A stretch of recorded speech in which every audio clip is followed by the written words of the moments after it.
Síganme en mis redes, pion pion. Pero, bueno, gentecita bonita, díganme, eh, no sé qué decir ahora mismo. Díganme, ¿les gustan las mujeres? ¿Cómo les gustan las mujeres? Ya, bien, listo. Dejen en los comentarios cómo les gustan las mujeres. Con o sin No, ya, ustedes díganme. Por ahora, vamos a hacer el video de David Senko. Porque, la verdad no se me ocurrió nada más chido que sin esta intro. Es un video de David Senko hablando del Amazonas, de su historia natural, que exactamente no estoy muy segura de qué se refiere con historia natural. Pero, a ver, yo por lo menos sé mucho, ¿cómo decirlo? Más del Amazonas, por lo menos sé muchas cosas modernas, ¿no?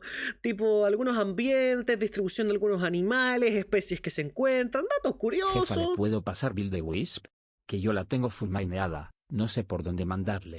DM o general de Dis. Oigan, no le digan a la gente de YouTube que juego Warframe 24/7, por favor. Pero sí, un nivel de formación geográfica. A ver, no creo que vamos a ver exactamente la geografía del Amazonas, pero conociendo a David Senko, yo hago mi pequeña apuesta tirando la moneda de que vamos a ver como el Amazonas en general, porque pues es gigantesco, ¿no? Y vamos como a dividirlo en zonas y ver qué se encuentran cada una, porque eso hacen todos sus videos, si lo piensas un poco, ¿no? Es lo que me imagino, vamos a ver.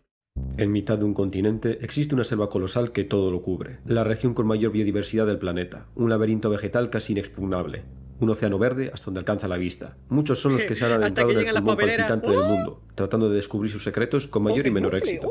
Muchos de ellos han desaparecido, consumidos por la jungla, como si nunca hubieran existido. Teniendo en cuenta que las estimaciones más conservadoras indican que incluso hoy en día el 60% de esta masa forestal permanece inexplorada, ya nos podemos hacer una idea de lo que conlleva adentrarse en el infierno verde. Cortando esta jungla exuberante como una cuchilla de 1000 hojas, nos encontramos un río. No se trata de un río cualquiera, es el río más caudaloso y, depende de quién preguntes, el más largo del mundo. Un río que le da nombre a la selva que le rodea. Como no, me refiero al legendario río Amazonas, bautizado así por Francisco de Orellana, en honor a la tribu de mujeres guerreras. Este curso de agua ha fascinado a todo aquel que lo ha presenciado, y a los códices de la expedición de Orellana, escritos por Gaspar de Carvajal, en su obra Relación del descubrimiento del famoso río Grande, nos dan una buena idea de lo que sentían aquellos que presenciaron el poderoso río por primera vez. Carvajal lo describe más como un mar que como un río. Explica las colosales dimensiones del Amazonas, diciendo que en varios tramos no se divisa la otra orilla. También indica la fuerza de las corrientes en algunos tramos, y su profundidad que rivaliza con la de un océano. Pero dejando de lado el descomunal tamaño, los exploradores también han sido fascinados por los seres que habitan el río. El Amazonas destaca por su increíble biodiversidad. En estas turbias aguas nadan y se arrastran. Así es, como alguna vez dijo mi amiga la Yusei. Aquí es donde está ese pez que se mete por la punta del pito. Así es, banda, tengan cuidado si se bañan en el Amazonas, porque puede que despierten con algo en su uretra. ¡Maldad! Curiosamente, me parece que con el tiempo la gente empieza a descubrir, o bueno, no descubrir porque ya se conocen, ¿no? Pero empieza a conocer más de los verdaderos terrores del Amazonas y es como, bro, los cocodrilos no me dan miedo, a mí me dan miedo las nutrias, culiao. Las pirañas, las pelotas.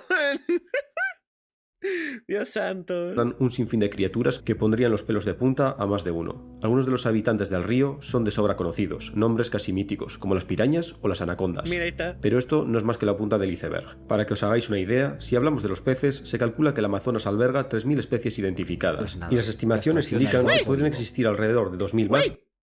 ¿Qué hace Wally ahí?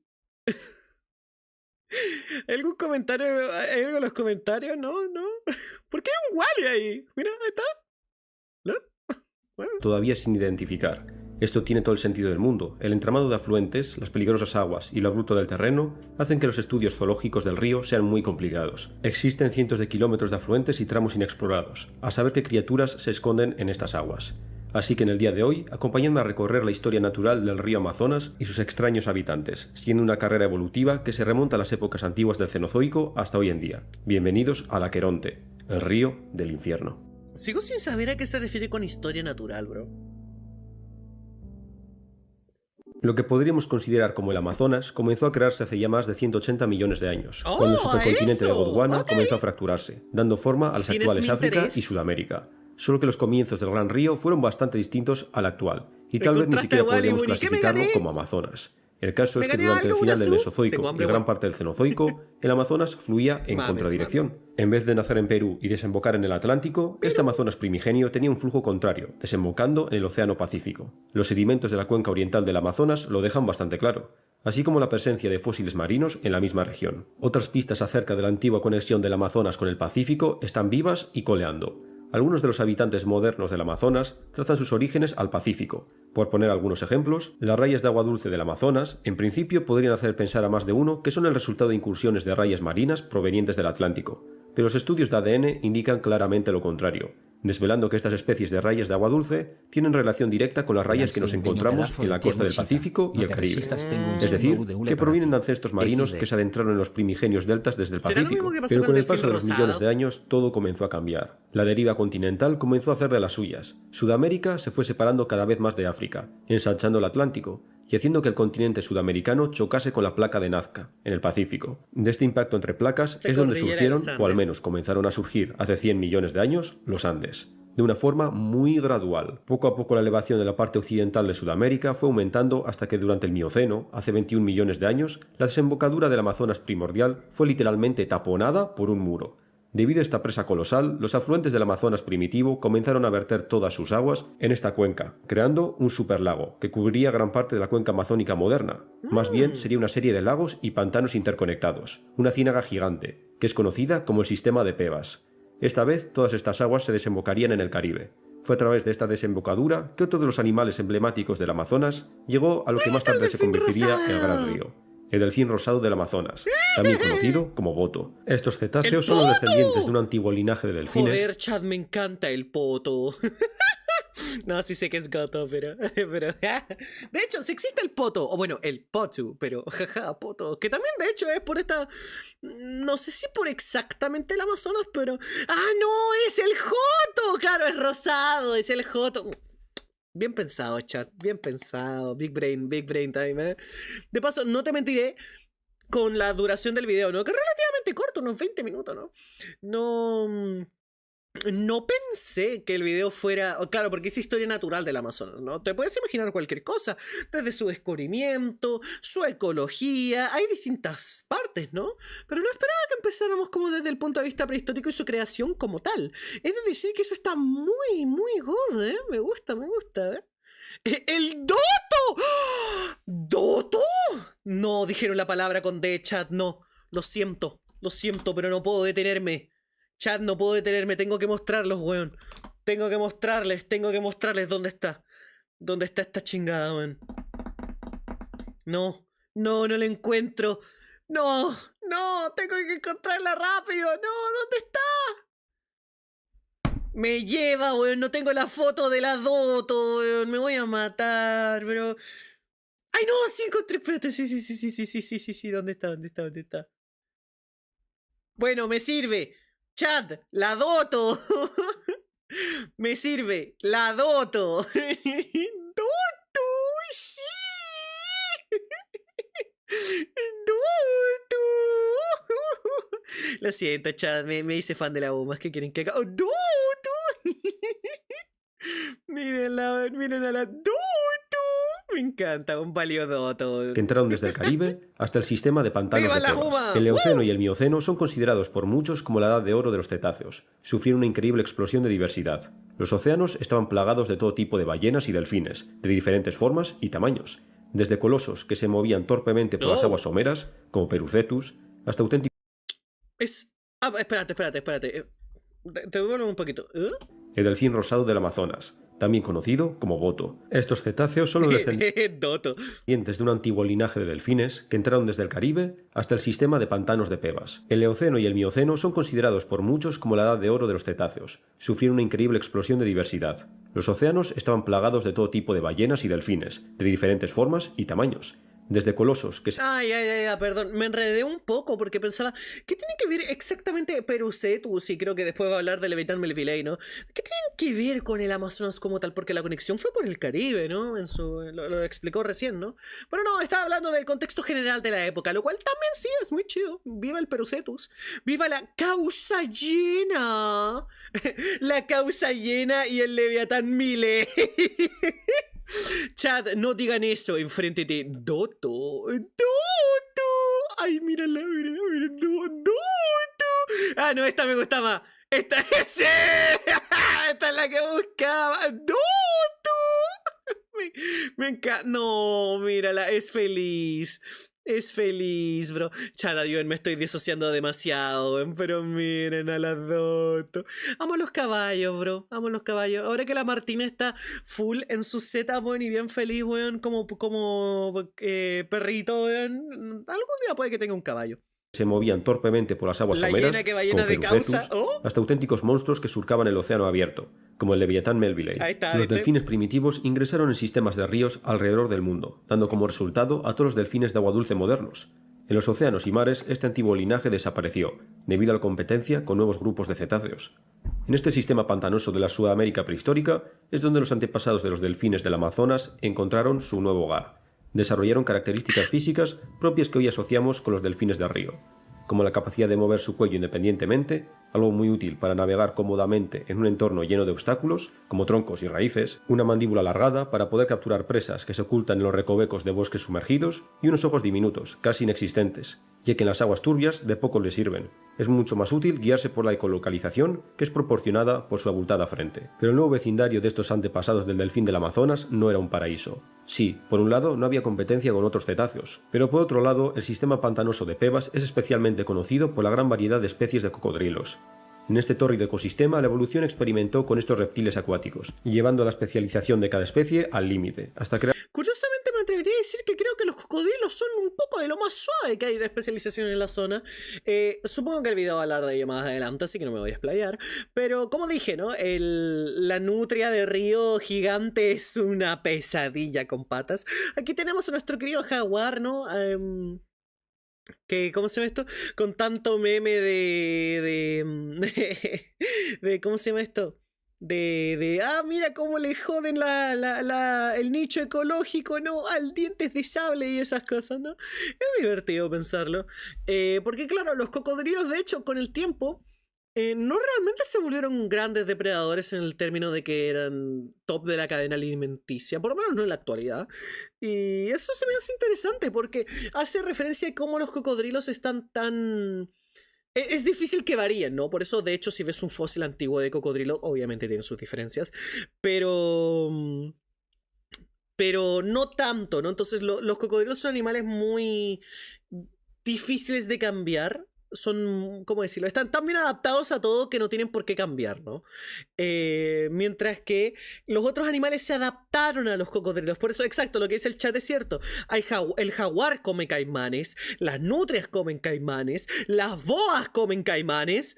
O bueno, por lo menos antes en su más, ¿no? Y ni hablemos de las pirañas. A ver, de hecho, las pirañas son más inofensivas de lo que tú crees, porque esencialmente ese instinto sangriento de devorar todo que se ve en las películas cuando ven una gota de sangre no es más que nada exageración. El frenesí de comida de la piraña es pues para asegurarse la comida más que para ser brutales y asesinos, ¿no?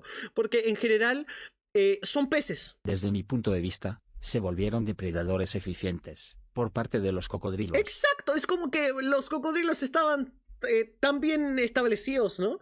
Que los otros animales tuvieron que adaptarse a ellos, lo cual es muy interesante. Pero sí, efectivamente, lo que dice el chat, algunas pirañas son hasta herbívoras. Las pirañas, de hecho, son muy poco peligrosas en comparación a todo lo demás, claro, porque igual te puede pasar. Porque las pirañas son como peces, ¿sabes? Si metes el dedo en una pecera de un pez dorado y se asusta y se va, esa es una piraña. Eso es más o menos lo que de verdad pasa. Para que sean así de agresivas tienen que estar en medio de un frenesí alimenticio, lo cual también es difícil que pase porque no es como que huelen sangre e inmediatamente cagaste. Y aparte tienen que estar acostumbrados a comer presas más grandes y vivas, que de hecho las pirañas no lo están mucho. Entonces, fisfas, ¿sabes? Fisfas. Crear seres de lo más extraño. Algunas especies, como Natusucus, estaban armadas con unos grandes dientes romos que en nada se parecen a los dientes cónicos de los cocodrilos que todos conocemos. En cambio, estas mandíbulas actuaban a modo de trituradora, rompiendo cáscaras de moluscos y crustáceos. También podríamos encontrarnos a Maurasucus, un ser que parece la mezcla entre un cocodrilo y un pelícano. Su ancha mandíbula con pequeños dientes no es tu típica boca de cocodrilo, diseñada para aguantar firmemente a una presa. En cambio, Maurasucus parece que sería portador de una gran bolsa gular. al igual que los pelícanos. Es probable que este animal utilizase esta gran bolsa para atrapar cardúmenes de pequeños peces en un solo bocado, en vez de Dato curioso, esto de hecho no es nada raro. Recuérdenme, chicos, ¿era el Suchomimus o el Irritator? Que también tenía esta... No tenía una bolsa como tal, pero tenía esta cualidad, ¿no? De la mandíbula inferior. Que sería... ¿Era el Irritator? El Irritator, sí, gracias por confirmármelo. Entonces, claro, de hecho es algo bastante común para animales que son pesívoros, lo cual es curioso, siendo de que, pues, el Irritator no es un espinosáurido, que ya se compara mucho con los cocodrilos, ¿no? Entonces es como... cocodrilo consigue bolsa para comer pescado. Eso aplica para todo. Eso aplica para cualquier variación de cocodrilo, ¿no? enfocarse en animales más grandes. Hay quienes señalan que puede que Mourasuchus no se tratase de un depredador, sino de un herbívoro, que utilizaba esta mandíbula de pato para recoger cúmulos de algas en el pantanal. A pesar de que no sería el primer caso de un cocodrilo herbívoro, por poner un ejemplo tenemos el adorable Simosuchus del Cretácico, la hipótesis de la dieta herbívora del Mourasuchus es muy cogida con pinzas, que por cierto, este animal podría alcanzar los 10 metros de longitud. Me pregunto si El hablaremos verdadero del peso hiper pesado mega de estos recontra pantanos gigante no sería capibara. otro que Purusaurus, un caimán monstruoso que rivalizaría con cocodrilos Vean gigantes el del snoot. Mesozoico como Deinosuchus y Sarcosuchus. Vean el Según las snoot. mayores estimaciones, superaría ampliamente el tamaño de estos, pudiendo alcanzar los 13 metros de longitud y pesar 9 toneladas. Su cráneo fósil No, pero no. Uy, sí. Pero viejo. pudiendo alcanzar los 13 metros de longitud y pesar 9 toneladas. Ay, no me lo difumine. Mira ese snoot. Recuerdo que hay una anécdota del presidente estadounidense Teddy Roosevelt que visitó el Amazonas, y como quería ver qué onda con las pirañas hizo que sumergieran una vaca a ver qué tan rápido la devoraban. Ignora si estaba viva o muerta, pero ahora dudo de todo el relato. Pero, a ver, si estaba muerta, probablemente sí se la comieron. Pero miren, tiene mucho snoot. Mucho snoot. Snoot de chonker, sí. Snoot. Snoot. Ay, snoot. Me gusta. A mí el purrosaurio siempre se me ha hecho tierno, man. Pesaría casi lo mismo que un giganotosaurio, bro. Dios, ¿no? Gigante. Porque claro, el giganotosaurio estaba más hecho, entre comillas, no para ser grande, pero ser veloz. Mientras que este es una absolute unit. Está chunker, está gordo. Es como mi polla cuando veo a tu mamá, weón. Su cráneo fósil es un buen testimonio del tamaño de esta bestia. La potencia de su mordedura... De el paso, cocomiro. oh, chuta, no se pasó. De paso, no creo que este sea un Purrosaurus, ¿verdad? Espérate. Según yo, el cráneo es más... Purrosaurus. Para que se hagan una idea, porque, claro, el de aquí enfrente se ve gigantesco, pero no creo que sea el correcto. Porque, claro, según yo, el del Purrosaurus por eso destaca tanto, porque sí se le nota el snoot. No, puede que sí lo sea. Simplemente es el ángulo. Aunque el tamaño también está medio XD. Sí, parece más de Deinosuchus. Sí, es que mira, si lo buscas en Google, de hecho, esta imagen aparece como 10 veces, no te voy a culpar, No voy a culpar a David Senko por eso, pero quiero que vean cómo se ve. Ya, esta imagen creo que está buena. Ah, sí está. Esta es un poquito más accurate. ¿Sí se ve bien en pantalla? Sí, más o menos. Que vean el absolute snoot. ¿Ven? Por eso decía, ven, miren ese snoot. Es absolute snoot. Por eso están... ¿Viste? Este cráneo está como raro. Viejo, aparece en todos lados. Aquí también. Pero no sé, este se me fía un poco más. Pero sí, ¿no? El chiste de por qué se ve así tan absolute unit es porque también pues, en su fósil es claramente visible esa mandíbula tan rara que realmente nunca me he podido hacer bien a la idea de para qué podía necesitar esta mandíbula tan extraña. Mira, este me gustaba. Nunca lo he sabido, ¿no? No por mi parte. No es de Deinosuchus, ¿sí es? ¿Sí es de Purrosaurus? O no, es de un Deinosuchus. Chat, el Deinosuchus tiene un cráneo más delgado o fino, por así decirlo. Ok. Es que este no lo veo lo suficientemente chunkers, pero bueno, qué sé yo. Qué sé yo. El punto es que quiero decir, nunca supe Normalmente realmente. los cocodrilos tienen fuerza para cerrar su mandíbula, más no para abrirla con fuerza. Pero ese fósil me da a entender ese compa no tendría problema para abrir el snout. Es que esa es mi gran duda. ¿Para qué? Porque claro, pues, el Deinosuchus tenía la mandíbula, ¿no? Para comer dinosaurios y todo lo que queráis, ¿no? Pero ¿qué realmente comía este? Y ahí me viene la duda de su paleoecología, de la cual no digo que no exista algo para ello, simplemente yo no estoy enterada del tal, porque ustedes saben, yo soy más de dinosaurios que de cosas un poco más adelante, porque puta que les gusta recordarme cuando me equivoqué de la época del Caprosuchus, bro, me cago en la puta. Pero esto es curioso. Son poler nalga. Doto. Sí, son poler nalga, gracias, chat. Son poler nalga. Qué hijo de puta, man. Sería terrible. Hay quienes la datan en 69.000 newtons, una fuerza que haría palidecer al mismísimo Tyrannosaurus Rex, No. multiplicando por 2 la fuerza de mordida de este. Pero vamos, que el sistema de Pebas no era una zona apta para el baño. Ahora bien, tampoco creéis que en tierra firme estaríais más seguros. Moviéndose entre las hierbas de estos humedales, tenemos otro pariente de los cocodrilos, un depredador que haría que los mayores depredadores terrestres del Amazonas actual, los jaguares, pareciesen lindos gatitos. Los sebécidos, también conocidos como cocodrilos terrestres, eran un grupo de reptiles especializados en perseguir a su presa activamente, utilizando una biomecánica que nos recordaría siniestramente a un caballo, es decir, que perseguirían a sus víctimas a pleno trote. Dentro de este grupo, el más terrorífico y con el que no te gustaría encontrarte en el sistema de Pebas no es otro que Varinosuchus, Sí, el un depredador. Dato curioso, los cocodrilos galopantes tampoco es algo muy extraño, porque como decía, yo confundí el Varinosuchus con el Caprosuchus. Culpen a Primeval por eso. Pero, claro, los cocodrilos que galopan, ¿no? De hecho, es algo... A ver, ¿cómo decirlo? Es incluso actual, en el sentido de que los cocodrilos pueden correr. No lo voy a buscar ahora mismo, pero búsquenlo ustedes. Los cocodrilos corren. Y cuando corren, tipo, los actuales galopan. Sus patitas cortas, eso es lo que les permite hacer. Esa es la motricidad que tienen. Porque también son rápidos en tierra. Entonces, efectivamente, los cocodrilos galopan. Y la diferencia es que estos, pues como tienen patas más largas, pues ahí así más caballo, ¿no? Entonces eso ya es curiosete, ¿no? De 6 metros de longitud y que superaba los 1000 kilos de peso. Es curioso como en la popularmente conocida como era de los mamíferos, el mayor depredador terrestre de América del Sur era un cocodrilo. Pero bueno, creo que lo pilláis. El Amazonas del Mioceno era la versión en esteroides del Amazonas moderno.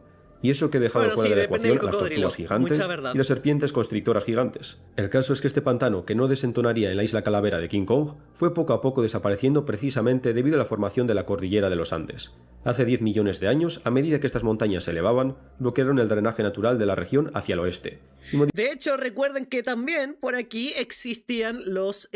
siempre confundo la terminología, pero el pariente del oso de anteojos, que pues es el único oso nativo que existe por las zonas de las cordilleras, y creo que de Perú, Colombia también, específicamente es el único oso nativo que tienen, es pariente de... A ver, espero no equivocarme, de Arctodus, el oso de cara corta. Espero no confundirme, por favor háganlo, o sea, corríjanme si me equivoco, por favor. Pero efectivamente eso también es de por estas zonas, así que XD. No necesariamente de esta época, pero por estas zonas. Modificaron la inclinación del terreno en la Amazonía. Como consecuencia, el agua empezó a reorganizarse y a fluir hacia el este. Al mismo tiempo, la erosión de los Andes generó grandes cantidades de sedimentos que fueron transportados hacia la cuenca amazónica, rellenando progresivamente los lagos y humedales del sistema de Pebas, y transformándolos en llanuras atravesadas por ríos.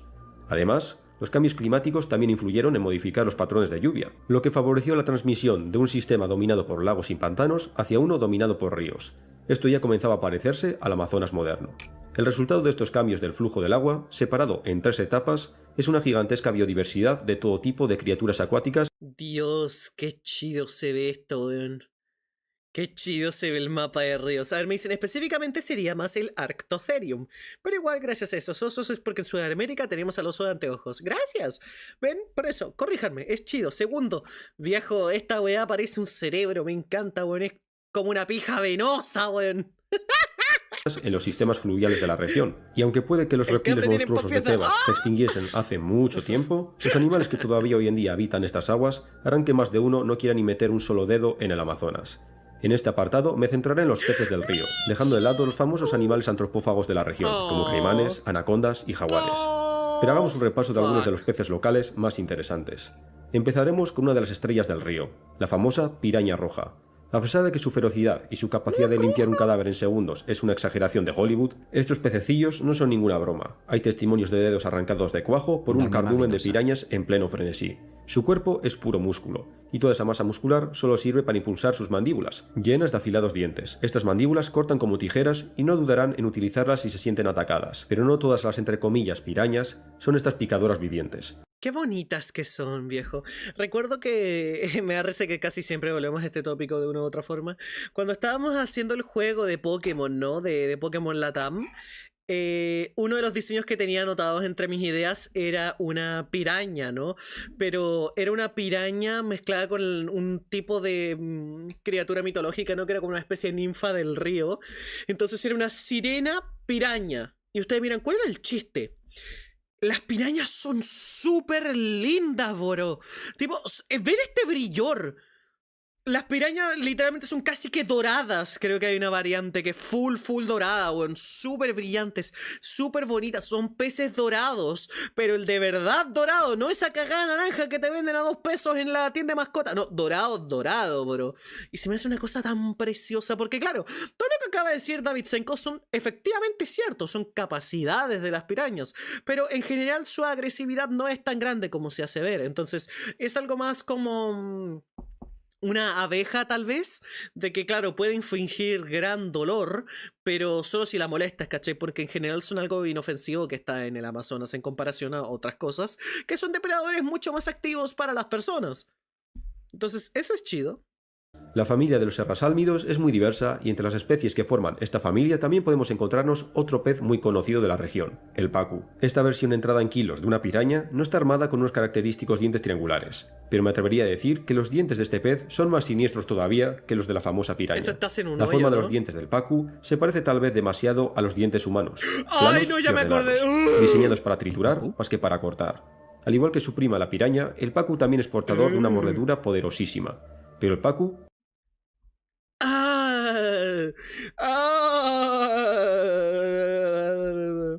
dato curioso, el pacu acá se come, se puede encontrar en tiendas. ¿En dónde? ¿Colombia? ¿Brasil? ¿Perú? Puede ser cualquiera, podría ser cualquiera, pero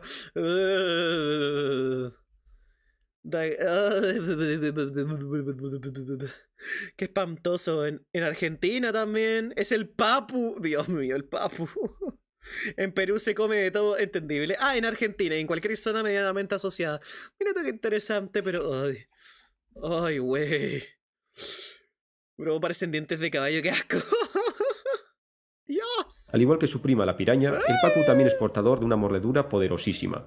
Pero el pacu es un herbívoro, que es conocido por alimentarse de los frutos de cáscara dura que caen al río como las nueces amazónicas. Es curioso porque estos peces suelen esperar debajo de ciertos árboles esperando a que caigan las frutas. Vamos, que los pacu saben diferenciar las diferentes especies de árboles, sabiendo cuáles se tratan de frutales. Estos peces también son conocidos por otro nombre que inquieta algo más, el cortabolas. Parece ser que se han dado casos de pacus cercenando los testículos de algún pobre bañista, aunque se trata de casos...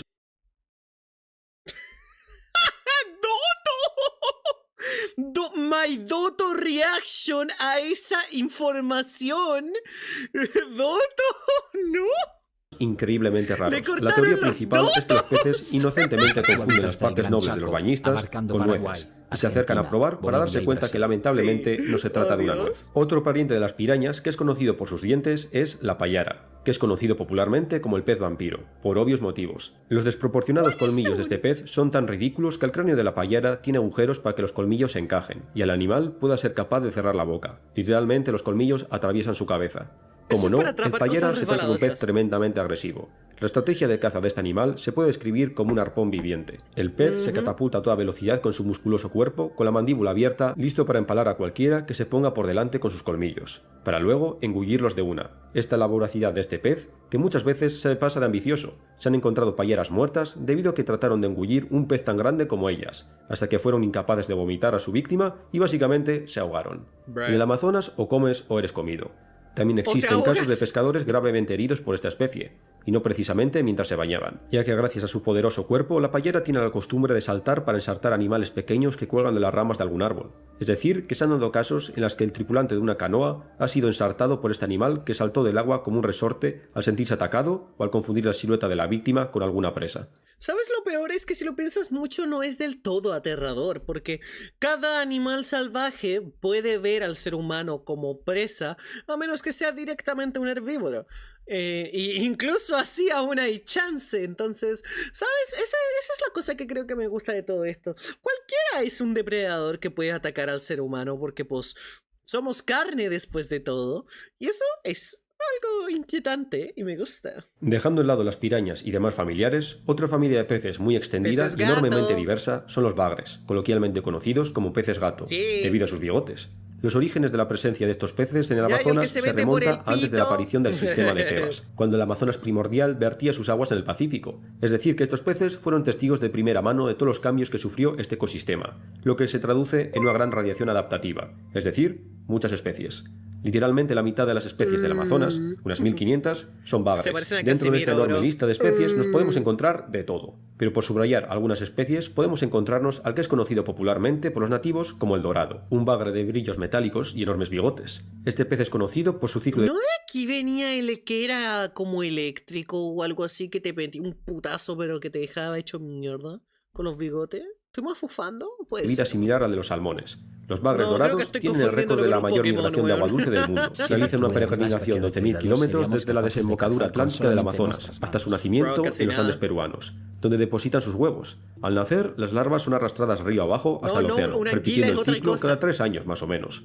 También tenemos bagres de aspecto prehistórico, como los bagres acorazados, que son coloquialmente conocidos como plecos. Estos animales tienen una piel formada por placas óseas, lo que les hace tremendamente resistentes a los cortes. Literalmente necesitas unos alicates para ver, sí, por atravesar aquí su hay piel. anguila eléctrica, Por no pero hablar sí. de las afiladas espinas de ¿Sabías sus que era un aletas, gato que hacía que eso utilizan a también? modo de escudo en caso de que Chingas traten de a tu madre, engullirlos. Whiskas. Estos animales se alimentan exclusivamente de madera. Sí, no plantas o algas, madera. ¿Madera? Estas características No. convierten a los plecos en una especie invasora muy problemática. Oh, Fuera claro. del Amazonas, literalmente, son imparables. Pero si nos centramos en los pesos pesados de entre los bagres, tenemos a dos candidatos, el bagre de cola roja y la piraiba. El bagre de cola roja es un animal lento y generalmente tranquilo, que vive en el lecho de los grandes tramos Qué del río lindo en es. zonas de aguas calmadas. Su modo de vida es muy similar al del siluro europeo, un depredador oportunista, que de vez en cuando se alimenta de carroña. Puede alcanzar el 1,5 metros de longitud y llegar a los 50 kilos de peso.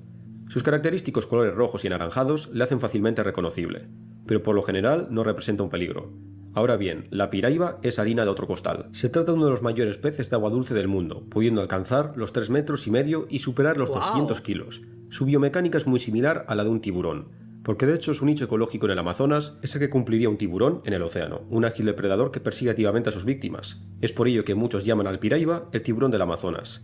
Los casos de ataques a humanos son escasísimos, pero justo existe un suceso que mancha la reputación de estos peces: el hundimiento del ferry Sobral Santos, en 1981. Se trata de una de las mayores tragedias del Amazonas. 300 personas perecieron al precipitarse a las oscuras aguas en plena noche amazónica, debido principalmente a un error muy común en este tipo de ferries: la sobrecarga del barco debido a la masa de pasajeros y cargamento, que acabó literalmente volcando el barco. Según algunas investigaciones y testimonios de la tragedia, varias de las víctimas fueron presa de las piraibas, que agarraban por las piernas o brazos a los desesperados pasajeros y los sumergían en el agua sin soltar su agarre hasta ahogarlos. Aunque hay quien Brutal. indica que se trata de testimonios demasiado sensacionalistas. Aunque lo cierto es que llamar a la piraiba el tiburón del Amazonas es técnicamente incorrecto, porque ya hay tiburones en el Amazonas. Más concretamente, tiburones toro, uno de los 3 grandes famosos por sus ataques a bañistas y que son capaces de vivir en agua dulce sin problemas, gracias a su sistema excretor. Se han encontrado tiburones toro en Perú, a miles de kilómetros de la costa.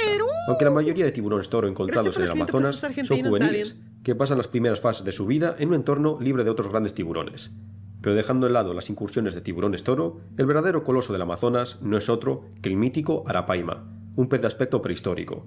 Lo cierto es que la arapaima, o al menos antepasados suyos, ya aparecen en el registro fósil de Sudamérica en estratos que pertenecen ¿Por qué me suena tanto este pescado?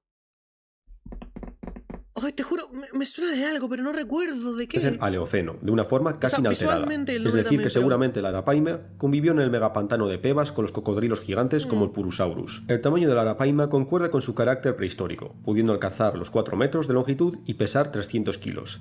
Las escamas de la arapaima también son tremendamente duras, siendo una fusión No entre es una el capa pescado externa con las escamas mineralizada como y una armadura. capa Sí, interna de entonces es colágeno. por eso. Es decir, que esta Ok. armadura es tanto resistente como flexible. Sí, ya. Esto convierte a la ya, era por arapaima esto, en un pez sí. invulnerable frente al resto de habitantes del Amazonas, Ya, incluso ya, repeliendo bien, el ataque de los sí. caimanes. Otro dato curioso de este pez es que pueden respirar aire, debido a que la arapaima en la época seca vive en aguas poco oxigenadas.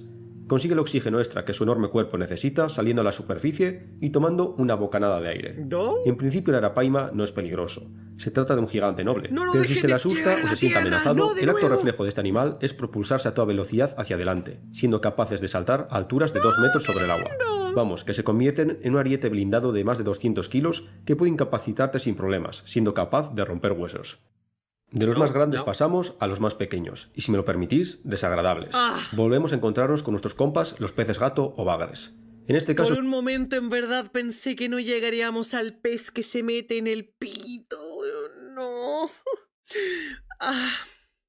Bueno, chat, afírmense los pilines, weón, afírmense las pollas, weón, o donde quiera que tengan orificios en su interior. Si son minurris también, cierren las compuertas porque aquí viene su pescado. Os presento a dos especies de peces conocidas como candirú. A pesar de compartir nombre, no tiene una relación evolutiva directa el uno con el otro. Por un lado tenemos el candirú asú, un pez de aspecto gelatinoso y blanquecino, que se trata de uno de los carroñeros más voraces del río. Si pensabais que las pirañas tienen fama de voraces y de dejar un cuerpo limpio en cuestión de minutos, pues el candirú asú lo lleva al siguiente nivel. A pesar de ser prácticamente ciegos, su olfato es prodigioso. Detectan carnada a distancias increíbles, y una vez encuentran el origen del olor, comienza un frenesí.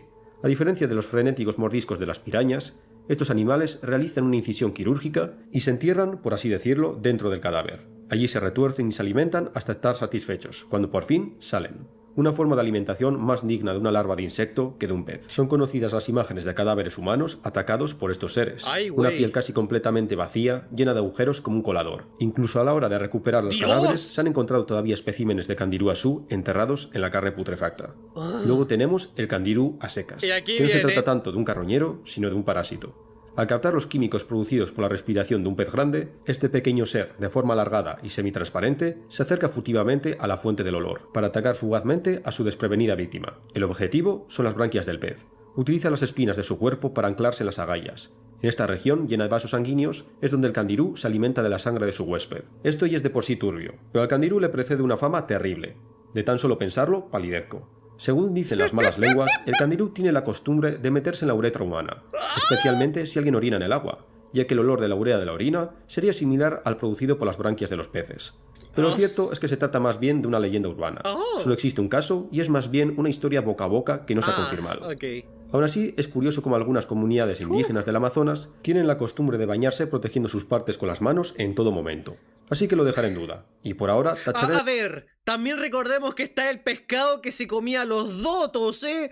O sea, yo si me voy a bañar en el Amazonas, para empezar, ¿por qué estoy haciendo semejante huevada? Pero segundo, yo también me cubriría los dotos, weón, porque viejo, cualquier weón aquí te puede pegar un ñamascazo en los dotos, weón. Dios mío. De la lista de experiencias, Dios bañarme en el mío. Amazonas. Y si lo hago será con pantalones bien apretados. Sí, yo voy con armadura Otros de peces hierro. muy interesantes del Amazonas son los peces eléctricos. En total existen alrededor de 30 especies de peces eléctricos en el Amazonas, por orientarse en el turbio entorno del Amazonas, mediante electrolocalización, como es el caso de los peces cuchillo. De hecho, es muy probable que la evolución de los órganos eléctricos, los electrocitos, se diera directamente por esta capacidad de orientación. Y ya sabéis cómo es la evolución. Si hay un rasgo que beneficia a un organismo, este rasgo irá potenciándose con cada generación, sucesivamente, hasta dar como resultado algo monstruoso. Así es como conseguimos el pez eléctrico más famoso, La anguila eléctrica. Sí. Que a pesar de su nombre, no se trata de una anguila, sino que forma parte de los peces cuchillo que ya hemos mencionado. Los músculos de este animal son capaces de producir un pulso eléctrico de 860 Yo no sé por qué voltios. pensaba que aquí La había anguila un no pez lanza una gato descarga también. continua, Qué sino una raro. serie de impulsos muy rápidos. Estos pulsos interfieren directamente con el sistema nervioso de la víctima, provocando contracciones musculares involuntarias. En otras palabras, toma el control del cuerpo de su presa, impidiendo que escape. Obviamente, esta electricidad orgánica no solo es útil para cazar, sino también para defenderse. La descarga de la anguila eléctrica en los peores casos puede paralizar el corazón de una persona, pero incluso cuando no se da el caso, el ataque de este pez puede paralizar o hacer que la víctima se desmaye, lo que se traduce en ahogamientos. La mayoría de víctimas de la anguila eléctrica son precisamente ahogamientos, gente que se desmaya en el agua y sucumben al río. En resumen, el Amazonas es un hervidero de monstruos, un río tan colosal y biodiverso que Es casi tan podríamos bello. considerarlo como un mar interior. Pero por muy escalofriantes que nos parezcan los vecinos del Amazonas, No son más que el resultado de una lucha por la supervivencia en un entorno cambiante. Básicamente no les quedó otra que buscarse un hueco en un ecosistema abarrotado, que sufrió diferentes oleadas de seres vivos. Vamos, que simplemente estos bichitos, tratando de ganarse el pan, se convirtieron en lo que son hoy. Podríamos decir que hasta cierto punto son admirables. Bueno, pues eso ha sido todo. Espero que os haya gustado el vídeo. Simplemente quería hablar de los peces del Amazonas. Esa era mi excusa. Y ya sabéis lo que toca ahora. Si os ha gustado, dad like, compartid y suscribíos al canal. Wait, de paso, qué lindo los tapires. ¿No va a haber parte 2? Porque, a ver, claro, supongo que solo quería hablar de los pescados. Completamente comprensible. Porque, claro, hay un montón de otras especies, pero... también, si solo querías mencionar unas casas por aquí y por acá, yo vería una parte 2 de esto, la verdad, definitivamente. Poder hablar de un par de especies locas por aquí y por allá, tanto de la prehistoria como modernas. Tal vez incluso de las áreas circundantes estaría interesante. Es que Latinoamérica en sí tiene muchos ecosistemas muy locos y muy interesantes. No lo sé, a mí me interesa, siempre me ha interesado partes estilo sur de Brasil, norte de Argentina, ¿no? Esas zonas tienen animales muy extraños, aún recuerdo. Como dijo, investigué un poco de esto para el videojuego que estábamos haciendo, ¿no? Entonces, recuerdo un ciervo de pantano que estaba muy chido, entre otras cosas. No son monstruos horripilantes, ¿no? Pero en este punto yo ya no veo estos videos porque me voy a asustar, excepto por el pez que se mete en el pito, pero si no porque, pues, son chidos, son interesantes, y eso me encanta, ¿no? Y ya nos vemos en el siguiente vídeo, mi gente. Chao, chao. Efectivamente, eso era todo. Qué chido. Literalmente podemos encontrar lugares así en todo el mundo y me encanta. Realmente no importa en qué hábitat, bueno, obviamente mientras no sea urbano, no dominado mucho por el ser humano, cada vez que encuentras estos terrenos de naturaleza pura y dura son tan bellos y fantásticos, bro. Tipo, literalmente puedes ir a todos lados. Sudamérica tiene y tuvo animales muy fascinantes, estoy completamente de acuerdo. Muchos muy interesantes, güey. Bunny, hay un monstruo en tu juego basado en el Aguaraguazú. ¿Por qué me suena el Aguaraguazú? Espérate. Ese no es el zorro, que no es un zorro. Sí, sí hay. Porque si no me equivoco, pues parece un zorro, un perro, pero no tenía que ver. Ese era como el chiste. No lo recuerdo, tipo, denominado lobo de crin, zorro gigante, es una especie de mamífero. Es de la familia de los cánidos, ok, pero no tenía que ver con los zorros. Ok, sí, ahí está. Como digo, esto ya es de hace como 3 años, bro. No, ¿qué digo 3 años? Estamos en 2026, bro, desde hace como 4, casi 5, bro. Es durísimo. Pero sí, eso está interesante, bro.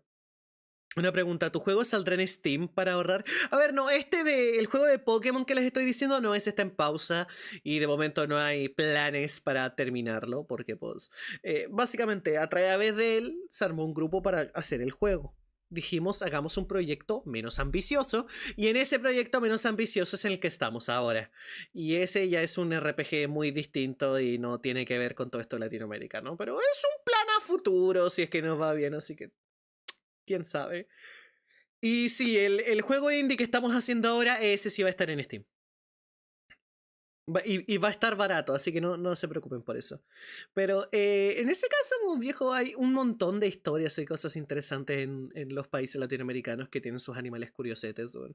La verdad me gusta esta presentación que lo hace David Senko, porque admitámoslo, si no le ponía el título, ¿no? De El río del infierno y te mete este hype de que es horrible y aterrador, no tendría tantas views como tiene ahora y no llegaría a tanta gente, porque videos informativos ya hay 1 millón.